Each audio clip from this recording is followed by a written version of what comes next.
സ്റ്റെഫിനും ജാസ്മിനും പുറപ്പെടാനുള്ള സമയമായതുകൊണ്ട് അവരെ യാത്രയക്കാനായി എല്ലാവരും പള്ളിമുറ്റത്ത് കൂടിയിരിക്കുകയായിരുന്നു. സ്റ്റെഫിനും ജാസ്മിനും ബന്ധുക്കളോടും സുഹൃത്തുക്കളോടും യാത്ര പറഞ്ഞുകൊണ്ടിരിക്കുന്നതിനിടയിലായിരുന്നു അക്കൂട്ടത്തിലൊന്നും ആമിയില്ലെന്ന കാര്യം റയാൻ ശ്രദ്ധിച്ചത്. ഇവളിതെവിടെ പോയി? ആളുകൾക്കിടയിലൊന്നും അവളില്ലെന്ന് കണ്ടതും റയാൻ സ്വയം ചോദിച്ചു. പിന്നെ ആരും ശ്രദ്ധിക്കാത്ത മട്ടിൽ പതിയെ പിന്നിലേക്ക് വലിഞ്ഞു. പള്ളിയുടെ മുൻഭാഗത്തൊന്നും അവളില്ലെന്ന് ഉറപ്പായതും അവൻ ഭക്ഷണം കഴിക്കുന്നിടത്തും ഒരുങ്ങാൻ വേണ്ടി റെഡിയാക്കിയിരിക്കുന്ന മുറികളിലുമൊക്കെ ചെന്ന് നോക്കിയെങ്കിലും അവിടെയൊന്നും ആമയുണ്ടായിരുന്നില്ല. ഇനി തിരിച്ചു പോയി കാണുമോ? ഏയ്, പുന്നാര കൂട്ടുകാരിയെ യാത്രയക്കാതെ പോകാൻ വഴിയില്ല, സ്വയം പറഞ്ഞുകൊണ്ട് അവൻ മുന്നോട്ട് നടന്നു. ആമയെക്കുറിച്ച് തന്നെ ആലോചിച്ചുകൊണ്ട് പള്ളിയുടെ മുൻവശത്തെ വരാന്തയിലൂടെ മുന്നോട്ട് നടക്കുന്നതിനിടയിലായിരുന്നു ഉള്ളിലെ പ്രാർത്ഥനാ ബെഞ്ചുകളിലൊന്നും ആരോ മുഖം കുനിച്ചിരിക്കുന്നത് കണ്ടത്. ഒറ്റ നോട്ടത്തിൽ തന്നെ അത് ആമയാണെന്ന് മനസ്സിലായതും അവൻ പതിയെ അവിടേക്ക് ചെന്നു. ഈ നേരത്തെന്താണാവോ ഇങ്ങനെ ഒരു ഇരിപ്പ്? അവളുടെ അരികിലെത്തിയതും മനസ്സിലോർത്തുകൊണ്ട് റയാനൊന്ന് മുരടണക്കി. പെടുന്നതിനെ ആരുടെയോ സാന്നിധ്യം അറിഞ്ഞ് മുഖമുയർത്തുമ്പോൾ ആമയുടെ മുഖം കണ്ണീരിലാൽ നനഞ്ഞിരുന്നു. ഒട്ടും പ്രതീക്ഷിക്കാതെ അവളുടെ ആ ഭാവം കണ്ടതും റയാൻ്റെ മുഖവും വിളറിയെങ്കിലും അതവൾ അറിയാതിരിക്കാൻ അവൻ വേഗം നോട്ടം മറ്റെവിടേക്കോ മാറ്റി. മുന്നിൽ നിൽക്കുന്നവനെ കണ്ടതും കണ്ണുകൾ വീണ്ടും പെയ്യാൻ കൊതിച്ചെങ്കിലും ആമി ബന്ധപ്പെട്ടുകൊണ്ട് കണ്ണുകൾ അമർത്തി തുടച്ചു. എന്തു പറ്റി? ഒന്നുമില്ല, ഞാൻ വെറുതെ. ഇരുവർക്കുമിടയിൽ മൗനം കനമേറി നിന്നു. പരസ്പരം എന്ത് പറയണമെന്ന് ഇരുവർക്കും ഒരു നിശ്ചയവും ഉണ്ടായിരുന്നില്ല. അല്ലെങ്കിൽ തന്നെ അവനിൽ നിന്ന് നേരിട്ട അവഗണനയിൽ ഇനിയൊരിക്കൽ കൂടി അതിനു മുതിരാൻ അവളെ അനുവദിച്ചതുമില്ല. നേരത്തെ എന്താ പറയാൻ വന്നത്? നിശബ്ദതയുടെ തീവ്രതയേറുന്നതറിഞ്ഞതും അത്ര താല്പര്യമൊന്നുമില്ലാത്ത മട്ടിൽ റയാൻ ചോദിച്ചു. അതുവരെ മുഖം കുനിച്ചു നിൽക്കുകയായിരുന്ന ആമിയുടെ നോട്ടം പതിയെ അവനിലേക്ക് നീണ്ടെങ്കിലും എന്തെങ്കിലുമൊന്ന് പറയാൻ കഴിയാതെ അവളുടെ നാവ് ബന്ധിക്കപ്പെട്ടിരുന്നു. ആത്മിക. വീണ്ടും അവൻ്റെ സ്വരം ഉയർന്നതും തുളുമ്പിപ്പോയ മിഴികൾ അമർത്തി തുടച്ചു അവൾ. എന്തോ പറയണമെന്ന് വിചാരിച്ചതാ അപ്പോൾ, പക്ഷേ പിന്നീടായപ്പോഴേക്കും മറന്നു. അപ്പോഴെങ്ങനെ പറയാനായിരുന്നു അവൾക്ക് തോന്നിയത്. പക്ഷേ റയാൻ്റെ ചുണ്ടിലപ്പോഴും സ്വയം പുച്ഛിക്കും മറ്റുള്ളൊരു ചിരിയായിരുന്നു ഉണ്ടായിരുന്നത്. പറയണ്ട, അല്ലാതെ തന്നെ എനിക്ക് മനസ്സിലാവും. എന്തിനോ വേണ്ടിയുള്ള ഈ ഭാര്യാവേഷം മുഷിച്ചു തുടങ്ങിയല്ലേ? എനിക്കറിയാടോ. അന്ന് അങ്ങനെയൊരു തെറ്റെനിക്ക് പറ്റിപ്പോയി. തിരുത്താൻ എളുപ്പമായിരുന്നിട്ട് കൂടിയും എന്തുകൊണ്ടോ എനിക്കതിന് കഴിഞ്ഞില്ല. പിന്നെയും ഞാൻ തെറ്റ് തന്നെയാണ് ചെയ്തത്. തെറ്റിനുമേൽ തെറ്റിലേക്കാണ് അതെന്നെ തള്ളിയിട്ടത്. പക്ഷേ അവിടെ മുതൽ മനസ്സുകൊണ്ട് ഞാനും എന്തൊക്കെയോ ആഗ്രഹിച്ചു തുടങ്ങിയിരുന്നു. പക്ഷേ അതുവരെ നിർജീവമായി അവനെ കേട്ടു നിൽക്കുകയായിരുന്ന ആമിയുടെ ഒരു ഞെട്ടലായിരുന്നു ആ വാക്കുകൾ സൃഷ്ടിച്ചത്. അതിനർത്ഥം ആളും ഒരുമിച്ചൊരു ജീവിതം ആഗ്രഹിച്ചിരുന്നു എന്നല്ലേ? അവളുടെ ഹൃദയമാർത്തു. അവളെ മനഃപൂർവ്വം അവഗണിച്ചുകൊണ്ട് റയാൻ തുടരുകയായിരുന്നു അപ്പോഴും. സാരമില്ലടോ. ആരെയും ആർക്ക് കീഴ്പ്പെടുത്താൻ കഴിയില്ല എന്നതിലെ തെളിവല്ലേ നമ്മുടെ ലൈഫ് തന്നെ. ഞാനൊരിക്കലും കുറ്റപ്പെടുത്തില്ല. ഭീഷണിപ്പെടുത്തി കഴുത്തിൽ കൊലകയർ മുറുക്കും പോലൊരു കല്യാണവും അതേ തുടർന്ന് തൻ്റെ ലൈഫിലുണ്ടായ പ്രശ്നങ്ങളും എല്ലാം കൂടി വെറുത്തു പോകും. റയാനത് പറഞ്ഞതും സമനില തെറ്റിയവനെ പോലെ അവനോട് എന്തൊക്കെയോ വിളിച്ചു പറയണമെന്നും നെഞ്ചിലെ ഭാരമിറങ്ങുന്നത് വരെ അലറിക്കരയണമെന്നുമൊക്കെ തോന്നിപ്പോയിരുന്നു ആമയ്ക്ക്. പക്ഷേ എന്തുകൊണ്ടോ ആ നിമിഷം അവൾക്കതിനൊന്നും സാധിക്കുന്നുണ്ടായിരുന്നില്ല. പക്ഷേ തന്നെ ഇനിയും ദ്രോഹിക്കാൻ ഞാൻ തയ്യാറല്ല. ഡിവോഴ്സ് നടക്കും വരെയെങ്കിലും താൻ എൻ്റെ ഒപ്പം തന്നെ ജീവിച്ചേ പറ്റൂ എന്നൊരു ദുർവാശിയുണ്ടായിരുന്നു എനിക്ക് മുൻപൊക്കെ. പക്ഷേ ഇനി അതൊന്നും വേണ്ടടോ. താൻ പൊക്കോ. ഡിവോഴ്സിന് സമയമാകുമ്പോൾ അത് റെഡിയാക്കാം. പക്ഷേ അതുവരെ താൻ വെറുതെ ഇങ്ങനെ ശ്വാസം മുട്ടി. അതൊന്നും വേണ്ടടോ. ഇനിയും തൻ്റെ വേദനകൾക്കൊരു കാരണമാകാൻ വയ്യ എനിക്ക്. അത്രയും പറഞ്ഞപ്പോഴേക്കും റയാൻ്റെ കണ്ണുകൾ ചുവന്ന് സ്വരമിടറിപ്പോയിരുന്നു. അതുകൊണ്ടിനി എന്ത് പ്രായശ്ചിത്തമാ ചെയ്യാൻ പോണത്? തനിക്ക് പുറംതിരിഞ്ഞു നിൽക്കുന്നവനെ നോക്കി ചോദിക്കുമ്പോൾ അവൻ്റെ മറുപടി അറിയാൻ ആമയുടെ ഉള്ളു പിടഞ്ഞിരുന്നു. ഇനിയും താനാ മിന്നിൻ്റെ ഭാരവും പേറി കഴിയണ്ടടോ. ഈ തിരുസന്നിധിയിൽ വെച്ച് തന്നെ അതിങ്ങഴിച്ചു തന്നേക്ക്. റയാൻ അത് പറഞ്ഞതും ഹൃദയത്തിൽ മേലൊരു വെള്ളിടി വന്നു പതിച്ചതുപോലെയായിരുന്നു ആമയ്ക്ക് ആ നിമിഷം തോന്നിയത്. ഇക്കഴിഞ്ഞ നാളത്രയും എന്തിനു വേണ്ടിയാണോ കാത്തിരുന്നത് അതിനൊക്കെ നേരെ വിപരീതമായിട്ടാണ് കാര്യങ്ങളുടെ പോക്കെന്നറിയെ അവൾക്ക് ചങ്ക് പൊട്ടും പോലെ തോന്നി. ശരീരവും മനസ്സും ഒരുപോലെ തളർന്നു തുടങ്ങിയതും ഒരാശ്രയത്തിനെന്ന പോലെ അവൾ മുന്നിലെ ബെഞ്ചിൽ അമർത്തി പിടിച്ചു. ഈശ്വരാ. അൾത്താരയ്ക്ക് മുന്നിലെ ക്രൂശിത രൂപത്തിലേക്ക് നോക്കി നിൽക്കുമ്പോൾ അവളുടെ മനമലറി വിളിച്ചു. ഉള്ളിലൊരു കടലിറങ്ങി മറിയുമ്പോൾ വെപ്രാളത്തോടെ അവൾ കഴുത്തിലെ മിന്ന് കൈക്കുള്ളിലൊതുക്കി. അവിടെ ഇപ്പോൾ എല്ലാവരും നമ്മളെ തിരക്കുന്നുണ്ടാവും. ഇനി ഇവിടെ നിന്ന് നേരം കളയണ്ട. താനിതങ്ങ് അഴിച്ചു തന്നേക്ക്. റയാൻ്റെ സ്വരം വീണ്ടും ഉയർന്നതും ഇനിയൊന്നും കേൾക്കാൻ ബാക്കി വയ്ക്കാതെ തൻ്റെ ജീവിതം തന്നെയൊന്ന് അവസാനിപ്പിച്ചില്ലെന്നു പോലും തോന്നിപ്പോകുന്ന നിമിഷങ്ങളായിരുന്നു ആമി കടന്നു പൊയ്ക്കൊണ്ടിരുന്നത്. എങ്കിലും പൂർണ്ണമായൊരു തോൽവിയെ അംഗീകരിക്കാൻ കഴിയാത്തതുപോലെ പെയ്തു തീരാത്ത കണ്ണുകൾ അമർത്തി തുടച്ചു കൊണ്ട് അവന് നേരെ തിരിയുമ്പോൾ തോറ്റുപോകരുത് എന്നൊരു പ്രാർത്ഥന മാത്രമായിരുന്നു ആ പെണ്ണിൽ ബാക്കിയായിരുന്നത്. തന്നിലേക്ക് തന്നെ ഉറ്റുനോക്കി നിൽക്കുന്നവൻ്റെ തൊട്ടു മുന്നിൽ ചെന്ന് നിന്നുകൊണ്ട് സാരിക്കുള്ളിൽ പതിഞ്ഞു കിടക്കുന്ന മിന്നുമാലയവൾ വലിച്ചു പുറത്തേക്കിട്ടു. ഇത് കെട്ടുമ്പോൾ കാണിക്കാതെ പോയ ഔചിത്യമൊന്നും അഴിച്ചെടുക്കാൻ നേരത്തും ഞാൻ പ്രതീക്ഷിക്കുന്നില്ല. പിന്നെ സ്വയം അഴിച്ചെടുക്കാനായിരുന്നെങ്കിൽ എനിക്കന്നേ അതാവാമായിരുന്നു. അതുകൊണ്ട് കെട്ടിയ ആള് തന്നെ അഴിച്ചെടുത്തേക്ക്. കണ്ണുകൾ ഇറുക്കിയടച്ച് ഇടറിയ സ്വരത്തിൽ അവൾ പറഞ്ഞതും റയാൻ്റെ നെഞ്ചുമൊന്നു പിടഞ്ഞു.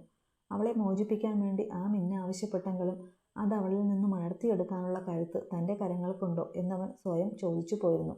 ഉത്തരം ഇല്ല എന്നായിരുന്നെങ്കിലും ഇനിയും അവൾക്കൊരു ഭാരമാവരുതെന്ന തോന്നൽ അവനെ മുന്നോട്ട് നയിക്കുക തന്നെ ചെയ്തു. റയാൻ്റെ കൈകൾ തൻ്റെ കഴുത്തിലൂടെ എഴിഞ്ഞ് മിന്നുമാലയിൽ പിടിമുറുക്കിയാലും പ്രതീക്ഷകളറ്റവളെപ്പോലെ ആമി അവൻ്റെ കണ്ണുകളിലേക്ക് നോക്കി. പിടയുന്ന മിഴികളിൽ നിന്നും ആശ്രയമറ്റവളെ പോലൊരു നീർത്തുള്ളി കവിളിനെ നനച്ചുകൊണ്ട് കുതിച്ചൊഴുകി. പക്ഷേ അവളിലേക്ക് നേടുന്ന ഒരു നോട്ടം പോലും തന്നെ പിന്നിലേക്ക് വലിക്കുമെന്നുറപ്പുണ്ടായിരുന്ന റയാൻ്റെ കണ്ണുകൾ അപ്പോഴും ആ ഇത്തിരി പുന്നിൽ മാത്രമായിരുന്നു കുരുങ്ങിക്കിടന്നിരുന്നത്. അതിനിടയിൽ ചങ്ക് പൊട്ടി നിൽക്കുന്ന ആ പെണ്ണവൻ്റെ കണ്ണിൽ പെട്ടതേയില്ല. നിറയാർന്ന കൈകൾ കൊണ്ട് റയാൻ ആ മാലയിൽ മുറുകെ പിടിച്ചതും ആമിക്ക് ശ്വാസം മുട്ടുന്നത് പോലെ തോന്നി. ഹൃദയങ്ങൾ തുടിക്കുന്ന ശബ്ദം പോലുമൊരു പക്ഷേ അവർ പരസ്പരം കേട്ടിരിക്കും. കണ്ണുകൾ ഇറക്കിയടച്ചുകൊണ്ട് റയാൻ്റെ വിരലുകൾ മാലയുടെ കൊഴുത്തടർത്താനൊരുങ്ങിയതും ആമിയുടെ കൈകൾ അവൻ്റെ കൈകൾക്ക് മേലെ മുറുകിയതും ഒരേ നിമിഷത്തിലായിരുന്നു. പെട്ടെന്ന് അവളിൽ നിന്നുമുണ്ടായ പ്രതികരണത്തിൽ അമ്പരന്നു പോയ റയാൻ കണ്ണുകൾ വിടർത്തി അവളുടെ മുഖത്തേക്ക് നോക്കി. കലങ്ങിച്ചുവന്ന ആ നീർഗോളങ്ങൾ അവനെ ആശയക്കുഴപ്പത്തിലേക്ക് വലിച്ചെറിയുന്നതായിരുന്നു. അപ്പോഴും തനിക്ക് മേൽ മുറുകിയിരുന്ന അവളുടെ കൈകളിലേക്ക് നോട്ടമെറിയുമ്പോൾ അവൻ്റെ ഹൃദയതാളവും തെറ്റിയിരുന്നു. താലിയഴിച്ച് എന്നെ സ്വന്തമാക്കാൻ പോവല്ലേ? അപ്പോ എൻ്റെ വയറ്റിൽ വളരുന്ന നമ്മുടെ കുഞ്ഞിനെ എന്തു ചെയ്യാനാ ഉദ്ദേശം? ഈ ശാപം പിടിച്ച എൻ്റെ ഉള്ളിൽ വച്ച് തന്നെ നിറമിഴികളോടെ മിങ്ങിപ്പൊട്ടിക്കൊണ്ടുള്ള അവളുടെ ചോദ്യം റയാൻ്റെ ഹൃദയത്തിലേക്കൊരു കുരമ്പ് പോലെയായിരുന്നു ചെന്ന് തറച്ചത്. ആ ഒരു ഞൊടി കൊണ്ട് തൻ്റെ ഹൃദയം തന്നെ നിലച്ചതുപോലെയായിരുന്നു അവന് തോന്നിയത്. താൻ കേട്ടത് തന്നെയാണോ അവൾ പറഞ്ഞതെന്ന മട്ടിൽ അവൻ ആ നനഞ്ഞ മിഴികളിലേക്ക് ഉറ്റുനോക്കി. ആമി, സത്യമാണോ നീ? സത്യം. ഈ നിമിഷം വരെ ഞാൻ കാത്തുവച്ച ഈ തുടുപ്പാണ് സത്യം. നമ്മുടെ ചോര അറിഞ്ഞിട്ട് 1.5 മാസം കഴിഞ്ഞു. ഇതുവരെ ആരോടും പറയാതെ ഞാൻ കാത്തിരിക്കുമായിരുന്നു. കണ്ടപ്പോൾ ഓടി വന്നതാ ഞാൻ നമ്മുടെ കുഞ്ഞിൻ്റെ ഉള്ളിൽ കുരുത്ത കാര്യം പറയാൻ. പക്ഷേ അപ്പോഴേക്കും നെഞ്ചു നേർന്ന വേദനയിൽ വാക്കുകൾ മുറിഞ്ഞു പോയെങ്കിലും എങ്ങനെയൊക്കെയോ അവൾ പറഞ്ഞൊപ്പിച്ചു. ആമി, ഞാൻ നിന്നെ, കർത്താവേ, എൻ്റെ കൊച്ച്, നോവിച്ചു പോയല്ലോ ഞാൻ. അതുവരെ ഹൃദയത്തെ വീർപ്പ് മുട്ടിച്ചിരുന്ന ചിന്തകളെയൊക്കെ തൂത്തെറിഞ്ഞ് പുലമ്പിക്കൊണ്ട് മുന്നിൽ നിൽക്കുന്ന പെണ്ണിനെ വാരിപ്പുണരുമ്പോൾ കണ്ണുനീരിനിടയിലും അവൻ്റെ ചുടികൾ പുഞ്ചിരി പൊഴിച്ചിരുന്നു. പരസ്പരം പൊതിഞ്ഞു പിടിച്ചുകൊണ്ടങ്ങനെ എത്ര നേരം നിന്നെന്ന് റയാനോ ആമിക്കോ ഒരു ധാരണയും ഉണ്ടായിരുന്നില്ല. നാളുകൾക്ക് ശേഷമുള്ള ഒന്നുചേരലിന് മാധുര്യം അത്രയേറെ ഉണ്ടായിരുന്നു. വിരഹകഥകൾ പറഞ്ഞു തീരാഞ്ഞിട്ടെന്ന പോലെ ഹൃദയങ്ങൾ പരസ്പരം അള്ളിപ്പിടിച്ചങ്ങനെ നിന്നു. കൊച്ചേ, ഏറെ നേരത്തെ മൗനത്തെ ഹനിച്ചുകൊണ്ട് റയാൻ വിളിച്ചതും അവൻ്റെ നെഞ്ചിൽ നിന്നും അടരാതെ തന്നെ ആമി മുഖമുയർത്തി അവനെ നോക്കി. സോറി. എന്തിനാ? എല്ലാത്തിനും. പതിഞ്ഞ സ്വരത്തിൽ അവൻ പറഞ്ഞതും അവൾ മനോഹരമായി പുഞ്ചിരിച്ചു. പരസ്പരം വെളിപ്പെടുത്താത്ത പ്രണയത്തോടെ തന്നെ അവൾ പരസ്പരം ചേർത്തമർത്തി. തൻ്റെ വിശ്വാസത്തെ സാക്ഷിയാക്കി റയാൻ അവളുടെ നെറുകയിൽ ചുംബിച്ചു. കൂമ്പിയടഞ്ഞ മിഴികളോടെ അത് ഏറ്റുവാങ്ങുമ്പോൾ ആമിയുടെ ഹൃദയവും പ്രണയാതുരമായിരുന്നു. പ്രണയം വാത്സല്യത്തിന് വഴിമാറി തുടങ്ങിയപ്പോഴായിരുന്നു റയാൻ്റെ കൈകൾ പതിയെ ആമിയുടെ ഉദരത്തെ വലയം ചെയ്തത്. കൊച്ചേ, എന്നെ ഒന്ന് കാണിക്കാമോ? ഒരു കൊച്ചു കുഞ്ഞിൻ്റെ ആകാംക്ഷയോടെയുള്ള അവൻ്റെ ചോദ്യം കേട്ടതും ആമിയുടെ ചുടികൾ വിടർന്നു പോയിരുന്നു. അതേ ഭാവത്തോടെ തന്നെ തന്നിൽ നിന്നും അകന്നു മാറിയവൾക്ക് മുന്നിൽ മുട്ടുകുത്തിയിരിക്കുമ്പോൾ റയാൻ്റെ ഹൃദയം ഒരു ഈയാമ്പാറ്റയെപ്പോലെ പിടയുകയായിരുന്നു. ആമിയുടെ അവസ്ഥയും അപ്പോൾ മറിച്ചല്ലായിരുന്നു. വിറയാർന്ന കൈകൾ കൊണ്ട് സാരി വകഞ്ഞു മാറ്റിയതും ദൃശ്യമായ അവളുടെ കുഞ്ഞു വയറിലേക്ക് നോക്കുമ്പോൾ റയാനിൽ നിറഞ്ഞത് വാത്സല്യം മാത്രമായിരുന്നു. മുഖമുയർത്തി ആമിയെ ഒന്ന് നോക്കിയിട്ട് അവിടേക്ക് അതരം പതിച്ചുകൊണ്ട് തൻ്റെ ജീവനുള്ള ആദ്യ ചുംബനം നൽകുമ്പോൾ അവനെപ്പോലെ തന്നെ ആ പെണ്ണിൻ്റെ മിഴികളിലും നനവൂറിയിരുന്നു. താങ്ക്സ് അടി കൊച്ചെ. എനിക്ക് വിശ്വസിക്കാൻ പറ്റുന്നില്ല. എൻ്റെ കുഞ്ഞ്. ഞാനിപ്പോൾ നിനക്കെന്നതാടി തരുന്നേ? നിലത്ത് നിന്ന് എഴുന്നേറ്റതും അവളുടെ മുഖം കൈക്കുമ്പിളിൽ എടുത്തുകൊണ്ട് ചോദിക്കുമ്പോൾ സ്വർഗം പിടിച്ചടക്കിയ ഭാവമായിരുന്നു അവൻ. എന്നെ ഒന്നെടുക്കുവോ? എടുക്കിച്ചായ. തൻ്റെ മുന്നിൽ നിന്ന് ചിണുങ്ങി പറയുന്നവളുടെ പുതിയ ഭാവത്തിൽ അമ്പരപ്പ് തോന്നിയെങ്കിലും റയാനൊരു പുഞ്ചിരിയോടെ അവളെ വിലങ്ങനെ കോരിയെടുത്തു. അവൻ്റെ കൈക്കുള്ളിലായതും ആമി അവൻ്റെ കഴുത്തിൽ കൂടി കൈയിട്ട് മുന്നോട്ടൽപ്പം കുനിച്ച് ആ നെറുകയെ ചുംബിച്ചു. എനിക്ക് നിങ്ങളെ വിട്ടേച്ചിന് എങ്ങോട്ടും പോകണ്ട ചായ. നനുത്ത മിഴികളിൽ പ്രണയം നിറച്ചവനെ നോക്കിയിരുന്നു കൊണ്ടവളത് പറഞ്ഞതും റയാനും അവളുടെ കമളിൽ അമർത്തി മുത്തിയിരുന്നു. അവളെ കൈകളിലെടുത്തുകൊണ്ട് തന്നെ അൾത്താരയ്ക്ക് മുന്നിലേക്ക് നടക്കുമ്പോൾ സന്തോഷം കൊണ്ടവൻ്റെ ഹൃദയം നിറഞ്ഞു കവിഞ്ഞിരുന്നു. റയാനും ആമിയും ചർച്ചിൽ നിന്നും പുറത്തേക്ക് വരുമ്പോൾ അവിടെ നിന്നും ആരും തന്നെ ഉണ്ടായിരുന്നില്ല എന്നത് ഇരുവരെയും ഒരുപോലെ അമ്പരിപ്പിച്ചിരുന്നു. നമ്മളെ കൂട്ടാതെ എല്ലാവരും പോയോ? ചുറ്റുപാടും നോട്ടമറിഞ്ഞുകൊണ്ട് ആമി ചോദിക്കുമ്പോൾ റയാൻ്റെ മനസ്സിലും അത് തന്നെയായിരുന്നു.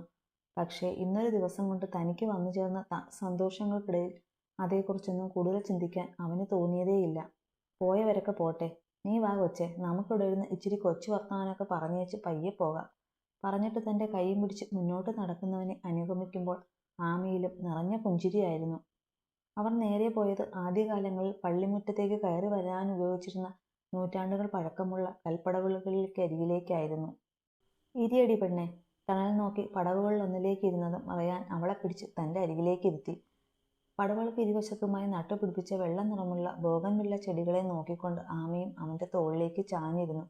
ഇരുന്ന് ചൊപ്പനം കാണാതെ പറയടി കുരുപ്പേ, എന്തോന്ന് നമ്മുടെ കുഞ്ഞുപെണ്ണ് വരുന്ന കാര്യം എന്നാ അറിഞ്ഞേ? അവൻ്റെ ചോദ്യം കേട്ടതും ആമിയുടെ മിഴികൾ തിളങ്ങി. നിമിഷ നേരം കൊണ്ട് അവളിലെ ഭാവങ്ങൾ മാറി മറിയുന്നത് റയാൻ കൗതുകത്തോടെ നോക്കിയിരുന്നു. ഇച്ചായം പോയി 1.5 മാസം കഴിഞ്ഞ സമയത്ത് ഒരു ദിവസം കോളേജിൽ വച്ച് എനിക്കൊരു ക്ഷീണവും തലചുറ്റലും ഒക്കെ തോന്നി. അങ്ങനെ ഉച്ചയ്ക്ക് ഞാൻ വീട്ടിലേക്ക് പോന്നു. വരുന്ന വഴി നല്ല വൈകാരിക ഉണ്ടായിരുന്നുകൊണ്ട് പനിക്കോള് വല്ലതുമായിരിക്കുമെന്ന് കരുതി വീടിനടുത്തുള്ള ഹെൽത്ത് സെൻ്ററിലൊന്ന് കയറി. അങ്ങനെയാ കൺഫേം ചെയ്തത്. അന്നത്തെ സംഭവങ്ങൾ കൺമുന്നിൽ തെളിഞ്ഞിട്ടെന്ന പോലെ മനോഹരമായി പുഞ്ചിരിച്ചുകൊണ്ട് അവൾ പറഞ്ഞു. എന്നിട്ട് നീ എന്താ എന്നെ വിളിക്കാഞ്ഞത്? തെല്ല് പരിഭവത്തോടെയായിരുന്നു അവൻ്റെ ചോദ്യം. ഇങ്ങനെ നേരിട്ട് ഇത്ര അടുത്തിരുന്നുകൊണ്ട് പറയണമായിരുന്നു എനിക്ക്. അതുകൊണ്ടാ ഇതുവരെ ആരോടും ഒരു വാക്കുപോലും പറയാതെ ഞാൻ കാത്തിരുന്നത്. അപ്പോൾ നീ ഇതുവരെ ആരോടും പറഞ്ഞില്ലേ? ഇല്ല. ഇച്ചായം തന്നെയായിരിക്കണം ഇത് ആദ്യം അറിയണമെന്നുള്ളതും എൻ്റെ ഒരു കുഞ്ഞു വാശിയായിരുന്നു. ആമി അത് പറഞ്ഞതും പുഞ്ചിരിയോടെയായിരുന്നെങ്കിലും ആ വാക്കുകളിൽ അവനൊരു നീറ്റൽ പടർത്തി. തൻ്റെ ജീവിതത്തിലെ ഏറ്റവും വലിയ സമ്മാനവുമായി തൻ്റെ പെണ്ണ് കാത്തിരുന്ന നേരത്തൊക്കെ താൻ അവളിൽ നിന്ന് ഒരുപാട് ദൂരെയായിരുന്നല്ലോ എന്നതവനിൽ വല്ലാത്ത കുറ്റബോധം നിറച്ചു. സോറി കൊച്ചേ. അപ്പനെപ്പോലെ ഇവളും നിന്നെ കഷ്ടപ്പെടുത്തിയോടി? അവളുടെ നെറുകയിൽ ചുംബിച്ച് അണിവേരൽ പതിയെ തഴുകിക്കൊണ്ടായിരുന്നു അവൻ്റെ ചോദ്യം. ഏയ്, എൻ്റെ കുഞ്ഞിനെ അറിയായിരുന്നു അവളുടെ അമ്മ അപ്പയ്ക്ക് സർപ്രൈസ് കൊടുക്കാനിരിക്കുവാന്ന്. അതുകൊണ്ട് അത് പൊളിയാനായിട്ട് അവൾ ഒരവസരമുണ്ടാക്കിയിട്ടില്ല. ചിലപ്പോൾ രാവിലെ എണീക്കുമ്പോഴുള്ള ഇത്തിരി ഛർദിലല്ലാതെ എൻ്റെ കുഞ്ഞൊന്നും ഒട്ടും കഷ്ടപ്പെടുത്തിയിട്ടില്ല. തൻ്റെ കുഞ്ഞു വയറിൽ വാത്സല്യത്തോടെ തലോടിക്കൊണ്ട് അവൾ പറയുന്നത് കേട്ട് റയാൻ പതിയെ ചിരിച്ചു. അതങ്ങനെയല്ലേ വരൂ, എൻ്റെ അല്ലേ മോള്. ഞങ്ങളങ്ങനെ ആരെയും ശല്യപ്പെടുത്താനൊന്നും വരത്തില്ല അല്ലേടാ പൊന്നെ. അപ്പ തന്നെ വാവയെ കാണാൻ വരാൻ വൈകിയതും അതുകൊണ്ടല്ലേ? ഏതുകൊണ്ട്? തൻ്റെ മടിയിലേക്ക് ചാഞ്ഞു കിടന്നുകൊണ്ട് വയറിൽ മുത്തിക്കൊണ്ടവൻ പറഞ്ഞതും ആമി കണ്ണുരുട്ടിക്കൊണ്ട് ചോദിച്ചു. അല്ല, നിനക്കൊരു ശല്യമാകാണ്ട് വെച്ചിട്ട്? ഓഹോ, അപ്പം അതുകൊണ്ടായിരുന്നോ ഇത്രയും നാൾ അവിടെ പെറ്റി കിടന്നത്? അയ്യടാ, എന്തൊരു പാവം. ഞാനിവിടെ അങ്ങേരുടെ കൊച്ചിനെ വയറ്റിലിട്ടുകൊണ്ട് കാത്തിരിക്കുമ്പോൾ അങ്ങേരോടെ പോയി പെറ്റി കിടന്നേക്കുന്നു. അത് പിന്നെ നീയല്ലേ അന്ന് വീട്ടിൽ വെച്ച് മമ്മിയോട് പറഞ്ഞത് നമ്മൾ ഒരുമിച്ചിട്ടുള്ള കാലത്തോളം ഇവിടെ എന്താവശ്യമുണ്ടെങ്കിലും നീ വന്നോളാമെന്ന്. അത് കേട്ടപ്പോൾ എനിക്കൊന്ന് ഫീലായിപ്പോയി. അതാ സാന്ദ്രയ്ക്ക് പകരം ഞാൻ തന്നെ പോയത്. അപ്പോഴത്തെ അവസ്ഥയിൽ എല്ലാവരിൽ നിന്നും ഒളിച്ചോട്ടം മാത്രമേ മുന്നിലുണ്ടായിരുന്നുള്ളൂ. ദീർഘമായി നിശ്വസിച്ചുകൊണ്ട് അവൻ പറയുന്നത് കേട്ടിരിക്കുമ്പോൾ അങ്ങനെയൊരു സംഭവത്തെക്കുറിച്ച് ആമി ഓർക്കുന്നു പോലും ഉണ്ടായിരുന്നില്ല. അതിൻ്റെ അമ്പരപ്പ് അവളിൽ പ്രകടവുമായിരുന്നു. ഞാനത് വേറൊന്നും കൊണ്ട് പറഞ്ഞതല്ല ഇച്ചായ. അന്ന് മനസ്സുകൊണ്ട് ഒരകലം നമ്മൾക്കിടയിൽ ഉണ്ടായിരുന്നല്ലോ, അതുകൊണ്ടോ മറ്റോ പറഞ്ഞതാ. പക്ഷേ അങ്ങനെ ഒരു പാഴ്വാക്കിന് ഇത്രയും വില കൊടുക്കേണ്ടി വരുമെന്ന് ഞാൻ വിചാരിച്ചില്ല. അതൊക്കെ പോട്ടടി കൊച്ചേ. കുറച്ച് വിഷമമൊക്കെ അനുഭവിക്കേണ്ടി വന്നെങ്കിലും അതൊക്കെ നമുക്കിടയിലേക്ക് ഇങ്ങനെയൊരു സന്തോഷം വരാൻ വേണ്ടിയായിരുന്നെന്ന് വിചാരിച്ചാൽ മതി. അപ്പോൾ നിസ്സാരമായിട്ടല്ല മറന്നു കളയാൻ പറ്റും. നീ അതൊക്കെ വിട്. എൻ്റെ കൊച്ചിന് കൊതിയൊന്നുമില്ലായിരുന്നോ? ഒരേ സമയം ഒരു ഭർത്താവിൻ്റെയും അച്ഛൻ്റെയും ആകാംക്ഷയോടെ അവൻ ചോദിച്ചതും ആമിയിൽ വീണ്ടും പുഞ്ചിരി തിളർത്തു. കൊതിയൊന്നും തോന്നാറായിട്ടില്ല എൻ്റെ അച്ചായ. ഓ, അതിനിങ്ങനെ സമയമൊക്കെ ഉണ്ടോ? ഏതായാലും ഇനി കൊതി വല്ലതും തോന്നിയാൽ അപ്പോൾ പറഞ്ഞേക്കണം. എന്തിനും പോകുന്നൊരു ഭർത്താവല്ലേടി നിനക്കുള്ളത്? തൽക്കാലം എന്തിനും പോകുന്ന ഭർത്താവ് ചെന്ന് ഇക്കാര്യം വീട്ടുകാരെയൊക്കെ അറിയിക്കാൻ നോക്ക്. അത് കഴിഞ്ഞ് മതി ബാക്കിയൊക്കെ. ചിരിയോടെ അവളത് പറഞ്ഞതും റയാൻ്റെ നെഞ്ചിലൊരു അപായമണി മുഴങ്ങി. കർത്താവേ, എന്താ? ഇന്നിവിടെ വരുന്നവരെ പരസ്പരം വെട്ടാൻ നിന്ന് നമ്മൾ ഇന്നൊരു കൊച്ചിൻ്റെ അപ്പനും അമ്മയാണെന്ന് ഞാനെങ്ങനെയാടി എല്ലാവരോടും പോയി പറയുന്നേ? ആവോ, എനിക്കറിയില്ല. ഇതൊക്കെ ഓരോ വേണ്ടാതീനം ചെയ്തു വയ്ക്കുമ്പോൾ മുന്നേ ഓർക്കണമായിരുന്നു. ചിരി കടിച്ചു പിടിച്ചുകൊണ്ട് മറ്റെങ്ങോ നോക്കിയിരുന്നു കൊണ്ടവൾ പറഞ്ഞതും റയാൻ്റെ മുഖം വീർത്തു. അല്ലേലും നീയൊക്കെ ഇങ്ങനെ തന്നെ അടി. ആണുങ്ങളുടെ ബലഹീനത മുതലെടുത്തിട്ട് പറഞ്ഞു വരുമ്പോൾ കുറ്റം മുഴുവൻ ആണുങ്ങൾക്ക്.